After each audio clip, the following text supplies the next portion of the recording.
mid ka mid ah qurba joogta dowlad deegaanka Soomaalida ayaa haddi mashrafeed u sameeyay ugaas dhawaan lagu doortay magaalada Hargeysa ee Somaliland.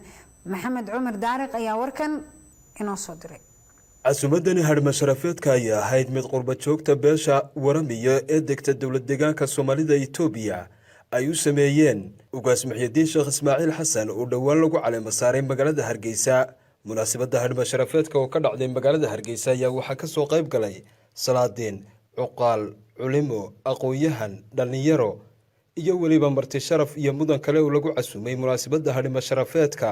waxaana ugu horreyn madasha ka hadlay isla markaasina ku hadlay afka qurba joogta soo agaasimay hadh mashrafeedka ay u sameeyeen ugaas Muxyidiin Sheekh Ismaaciil Muuse Sahal. inaan wakiil ka ahay qurba joogta beelweynta waramiyo wariyuhu waa keenaydaan carabka ku dhufan maayaana ugu dhufanaya marka beelweynta waramiya horta ku maamuusaysa ugaas Muxyidiin Sheekh Ismaaciil hadh mashrafeedkan haday Yurub joogaan iyo haday muxuu ahaa Ameerika joogaan iyo haday wadanka joogaanba dhamaantood ku maamuusaya ugaaska ayaan anigu wakiil uga ahaa. geesooda iyaguna waxaa halkaasi hadalka iska daba qaatay cuqaal, salaadiin, culimo iyo dhalinyaro kuwaasi oo dhammaantood u mahad celiyey qurba joogta soo agaasimay casuumadani hadh mashrafeedka ah. ilaahay baa garan waa la wada leeyahay. allahu naxariista Sheekh Cumar Warfaa waxa laga sheegay waxa weeyaan ma kala karaamo yara kulli waxa weeyaan karaamay wada leedahay. sidaa daraaddeed markaad isku kalsoon tihiin dee sidaa sheekhu inoogu sheegay unbaa tihiin. waxaase munaasab ah nasiib wanaag dad islaamaynu nahay. waxaa kaloo laynagu sheegaa inaan nahay beel guuna oo beelaha ka wada da-weyn. cawsla fil baa la ydhaha lagu marti qaaday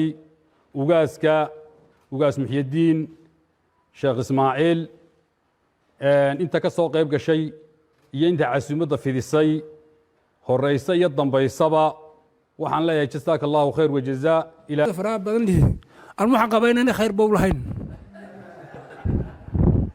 waxaan sidaa u leeyahay waxa weeye ka kaliya kolkuu xukumayay bay ka tawfiiq badnaayday. caaqil kaliya iyo suldaan kaliya kolkuu xukumayay ayay ka tawfiiq badnaayeen oo ka wanaagsanayeen. annagana ilaahay ducada naga aqbalo. inta badan aanu ducadu baan akhri jiray ma qodbadan jirnay ducadii baan ku soo noqonayaa intaas inta baa bay ga dhamaanaysaa. dambigeena Allah dhaafo, waalidkeena Allah dhaafo, kuwa islaam Allah dhaafo, tawfiiq iyo muwaafaqad iyo heshiiska Allah idin siiyo. Allah ka daalacday waxyaalaha ugu muhiimsan ee kolba baahideeno ay ku salaysan tahay. kulley maanta dunidana waxyaalaha inta badan loo mudnaanta la siiyo waxa ka mid ah oo isku duubnaanta oo maanta waxa dunida ka dhacaya oo dhan waxa la iskugu habranaya waxa weeyaan waa isku duubnaan. haddii in badan aan la kala maqnaa in la isu yimaado oo la yidhaaho war bal aan isu nimaadno oo aan isu geyno talada oo aan isa saamaxno oo aan halkan inu joogno ka sara marno waa in aad u qurux badan. halkan waxaan isku nimi hadh mashrafeed ay soo diyaarisay haweenta waramiyo oo ka tirsan Kisho ay ugu maamuustayna ugaaska. iyagana aad iyo aad baan ugu mahadnaqaynaa. ugaaskaan u ducaynaa in ilaahay kii la mahadiyo ilaahay ka dhigo. intaasi waa iga ducada. inta kale iga dardaaranana waxa weeyaan dadku wuxuu ugaas ku noqdaa oo caaqil ku noqdaa horta dadkiisa. marti sharaftaa fadhida waxaan kula dardaarmayaa inay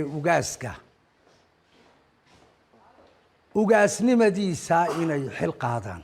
ugu dambeyntii isaguna waxaa madasha ka hadlay ugaas Muxyidiin Sheekh Ismaaciil Sheekh Xasan kaasi uu uga mahad celiyay dhalinyarada qurba joogta beesha waramiyo munaasabadda hadh mashrafeedka ay ku maamuuseen.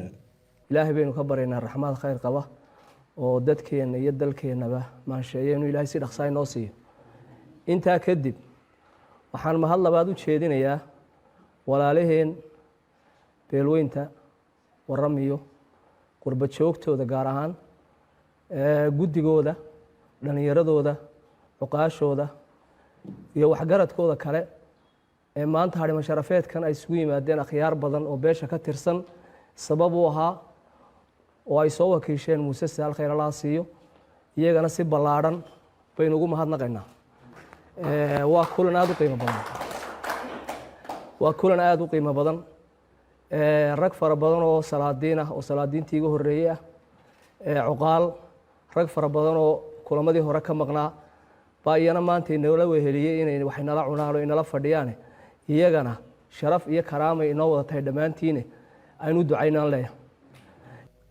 maxamed cumar daariq RTN hargeysa.